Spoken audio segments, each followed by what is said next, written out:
Émile Titan, Opération Salicorne, ça vient de sortir, c'est un roman jeunesse aux éditions Poulpe Fiction. C'est signé Vincent Baguian, co-signé Vincent Baguian. Et là maintenant, on arrive dans l'émission à l'opération Manarino. Bonjour Hélène Manarino. Bonjour à tous. C'est un agent secret.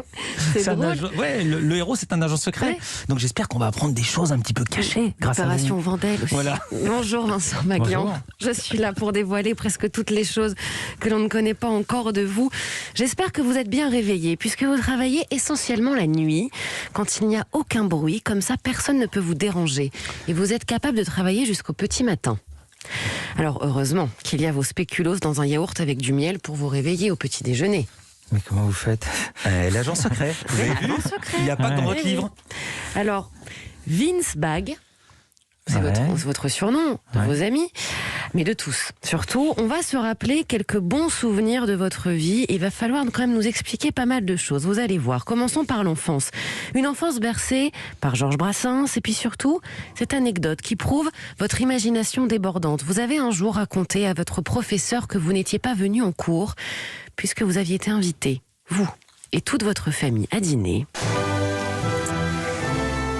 chez la reine d'Angleterre. Non. Ouais, j'ai réussi à faire ça, croire ça à mon professeur. Il vous a cru?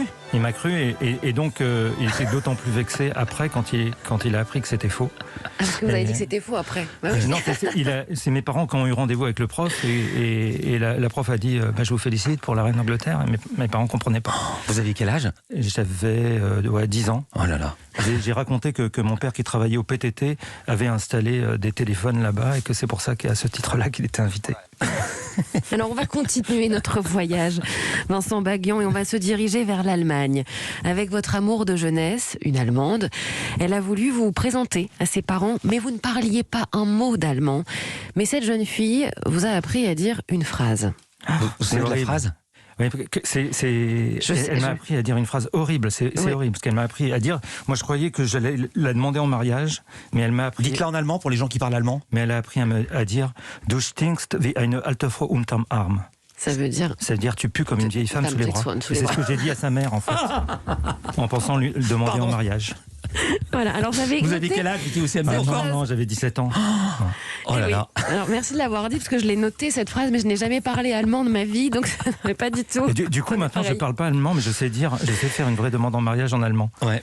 Et un bon râteau.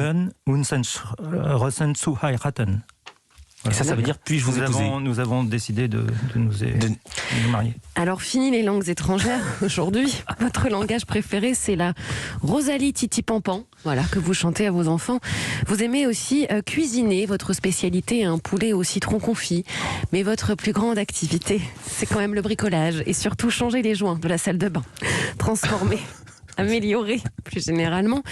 Et en ce moment, vous apprenez des tours. Vous avez des relations intimes avec ma femme, j'ai l'impression. Elle a des relations intimes. Je ne vais pas dévoiler ça maintenant.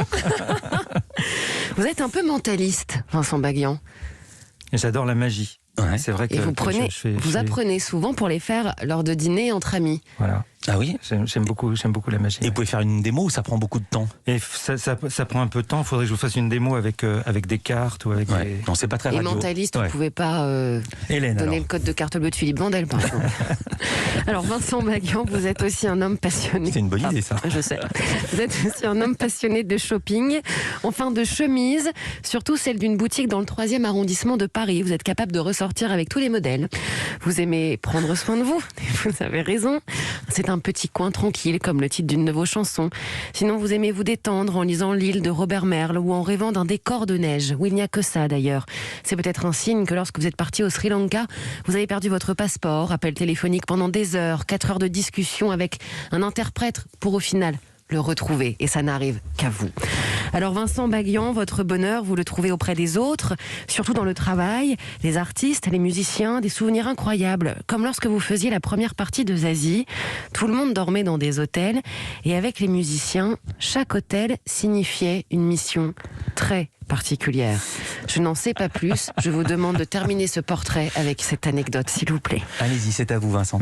Dans tous les hôtels du groupe Mercure, je suis obligé de le dire, il y a le portrait des patrons qui est affiché. Et nous, on avait décidé de libérer l'employé du joug de l'employeur. Et donc, on décrochait les portraits dans tous les hôtels dans lesquels on passait. Le problème, c'est que c'est des portraits Harcourt qui valent 600 € pièce. Harcourt, c'est le grand studio de photos qui fait des très belles photos de comédiens en noir et blanc. Et donc, le producteur, à la fin de la tournée, ils se sont bien rendus compte que chaque fois que Zazie passait quelque part, le portrait disparaissait. Et donc, ils ont compté 24 fois 600 € et ils l'ont facturé au producteur. Il les a payés? Je crois qu'il les a payés.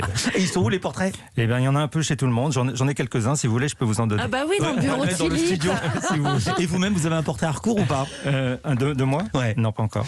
Quelle modestie. Merci beaucoup, Hélène Manarino.